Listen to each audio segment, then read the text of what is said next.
Welcome friends. நம்ம இன்றைக்கி டேஸ்டியான பால் கொழுக்கட்டை, கோதுமை ரவை கொழுக்கட்டை இது ரெண்டுமே பார்க்கலாம். அதுக்கு முன்னாடி என்னோடய சேனலில் ஒரு லைக் கொடுத்துட்டு சப்ஸ்கிரைப் பண்ணிக்கோங்க. வாங்க இப்போ முதல்ல பால் கொழுக்கட்டை எப்படி பண்ணுறான்னு பார்க்கலாம். இதை நான் வெறும் பால் வச்சு செஞ்சுருந்தேங்க. 2 டம்ளர் பால் எடுத்துக்கலாம், காய்ச்சாத பால். 1 டம்ளர் அரிசி மாவு எடுத்துக்கலாங்க. இடியாப்ப மாவு எடுத்துட்டேன். இப்போ நம்ம நாட்டு சர்க்கரை ஒரு 1/4 கப் எடுத்துக்கலாங்க.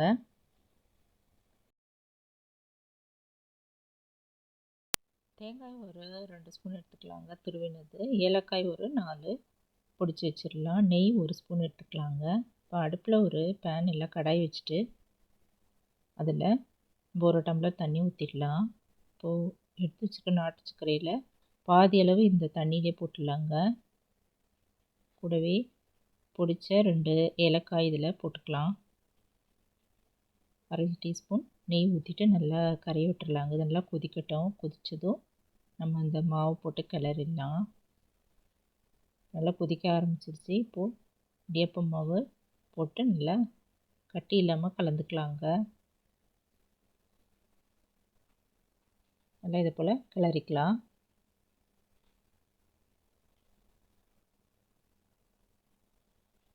இப்போ இது மேலே நம்ம அதை துருவி வச்சுருக்கிற தேங்காயும் போட்டுக்கலாங்க. இதையும் சேர்த்து நல்லா கலந்துக்கலாம். இதை நல்லா கிளறிட்டு நல்லா கெட்டியாக வந்த பிறகு இறக்கி வச்சிடலாங்க. நல்லா ஆறட்டும்.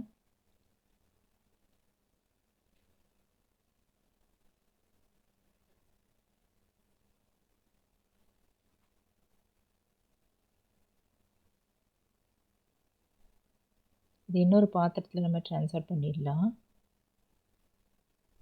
ஆறுனதும் நம்ம இதை சின்ன சின்ன உருண்டையாக பால்ஸாக நம்ம உருட்டிக்கலாங்க. இப்போ சூடாக தான் இருக்கும் மாவு, அதனால் கொஞ்ச நேரம் ஆறட்டும்.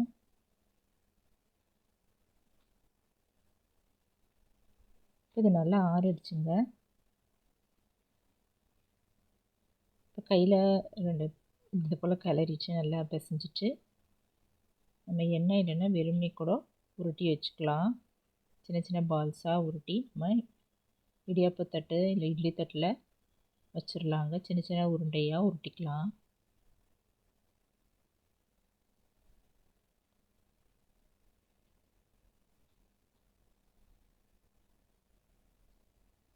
இப்போ அரநெல்லிக்காய் சைஸ் அளவு உருட்டிக்கலாங்க. இது போல் எல்லா மாவையும் உருட்டி எடுத்து வச்சிடலாம்.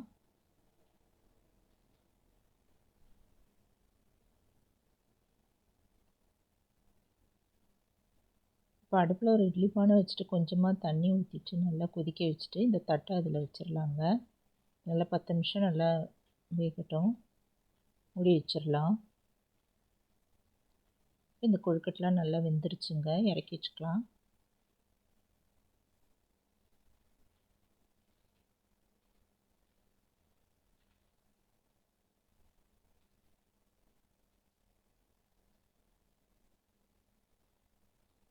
இப்போ அடுப்பில் ஒரு பாத்திரம் வச்சுட்டு அடிகனமான பாத்திரம் வச்சுக்கலாம். இப்போ எடுத்து வச்சுக்கிற பால் 2 டம்ளரும் இதில் ஊற்றிக்கலாங்க.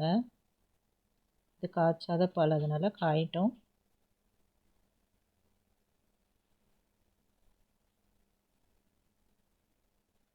இந்த பாலும் நல்லா காஞ்சிருச்சு, பொங்கி வந்துடுச்சுங்க.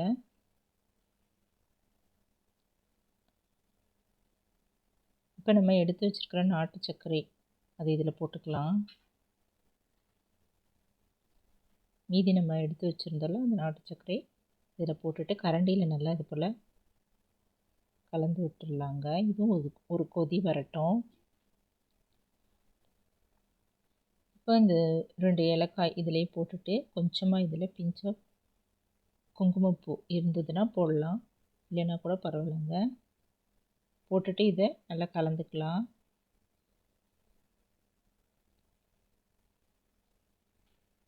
இதுவும் ஒரு கொதி வரட்டும். இப்போ நம்ம இறக்கி வச்சுருந்த இந்த பால் கொழுக்கட்டையை வேக வச்சு இறக்கி வச்சுருந்தோம்ல, அது இதில் போட்டுடலாம்.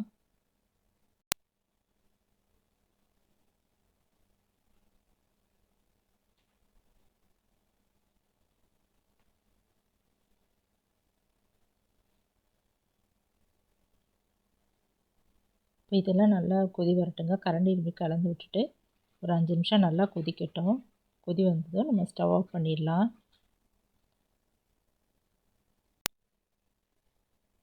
இப்போ நல்லா கொதிக்க ஆரம்பிச்சிருச்சு. 5 நிமிஷம் போல் நல்லா கொதிச்சிருச்சுங்க. இப்போ நல்லா டேஸ்டியான பால் கொழுக்கட்டை தயாராகிடுச்சு. இது நம்ம பால் வச்சு நாட்டு சர்க்கரை போட்டு பண்ண பால் கொழுக்கட்டை. நல்ல டேஸ்டியான இந்த பால் கொழுக்கட்டையை நீங்கள் ட்ரை பண்ணி பாருங்கள். இப்போ நம்ம வேறு பாத்திரத்துக்கு ட்ரான்ஸ்ஃபர் பண்ணிவிட்டு சர்வ் பண்ணலாம்.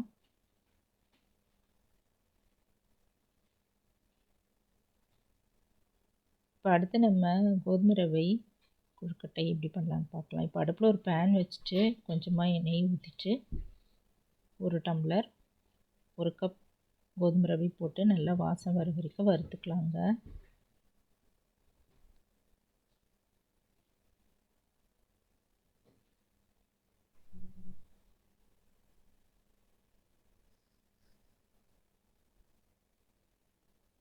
நல்லா வறுபட்டதும் ஒரு தட்டில் எடுத்து கொட்டி வச்சிடலாம். இதை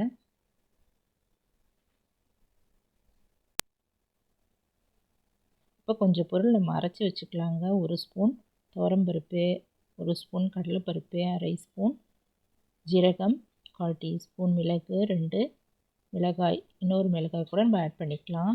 இப்போ 2 ஸ்பூன் தேங்காய் துருவி வச்சுக்கலாங்க. இப்போ இதெல்லாம் நம்ம மிக்ஸி ஜாரில் போட்டு அரைச்சிக்கலாம்.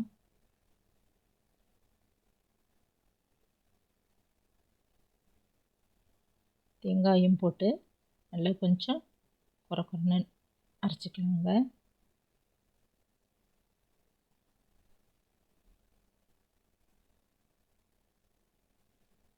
இப்போ அடுப்பில் அதே பேன் வச்சுட்டு நம்ம கொஞ்சம் எண்ணெய் ஊற்றிக்கலாங்க. பெருங்காயம், கடுகு, உளுத்தம்பருப்பு போட்டு தாளிச்சிக்கலாம்.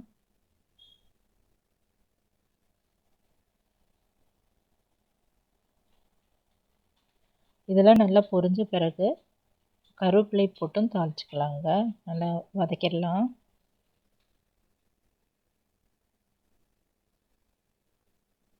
இப்போ இது வதங்கின பிறகு நம்ம ஒரு 2.5 டம்ளர் அளவு தண்ணி ஊற்றிக்கலாம். 1 கப் கோதுமை ரவைக்கு 2.5 டம்ளர் தண்ணி ஊற்றிக்கலாங்க. இப்போ 1 ஸ்பூன் ஊற்றிக்கலாங்க. போட்டுட்டு நல்லா கலந்துட்டு இப்போ நம்ம மிக்சியில் அரைச்சி வச்சுருந்தோம்ல இந்த தேங்காய், பருப்பு வகை எல்லாமே அந்த கலவையை இதில் போட்டுடலாங்க. போட்டுட்டு வறுத்து வச்சுருக்கிற கோதுமை ரவையும் இதில் போட்டுட்டு நல்லா கலந்துடலாம்.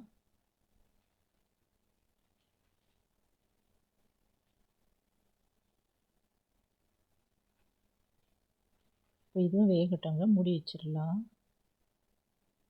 நடுவில் ஒரு தடவை திறந்து நம்ம கிளறி விட்டுக்கலாங்க. மீடியம் ஃப்ளேம்லேயே அடுப்பு இருக்கட்டும். 10 நிமிஷம் நல்லாவே வேகட்டும். மூடி வச்சிடலாங்க. இதுக்கு நடுவில் நான் இதுக்கு சட்னியும் அரைச்சிட்டேங்க. தேங்காய் சட்னி அரைச்சிக்கலாம். இப்போ இது நல்லா வெந்திருக்கும். ஓப்பன் பண்ணி பார்க்கலாங்க. இப்போ இந்த தண்ணியெலாம் வற்றி நல்லா வெந்துருச்சு. நம்ம இறக்கிட்டு இன்னொரு பாத்திரத்தில் ட்ரான்ஸ்ஃபர் பண்ணிடலாம். ஆறுனது இதை கொழுக்கட்டையாக பிடிச்சிடலாங்க.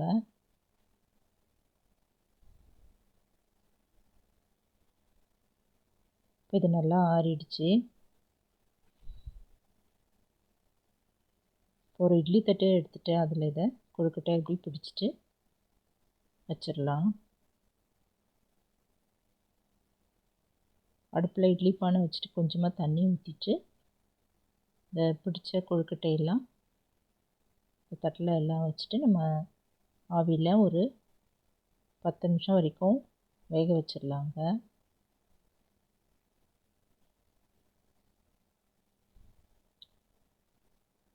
இப்போ எல்லா கொழுக்கட்டையும் பிடிச்சாச்சு. இப்போ இட்லி பானையில் வச்சிடலாம்.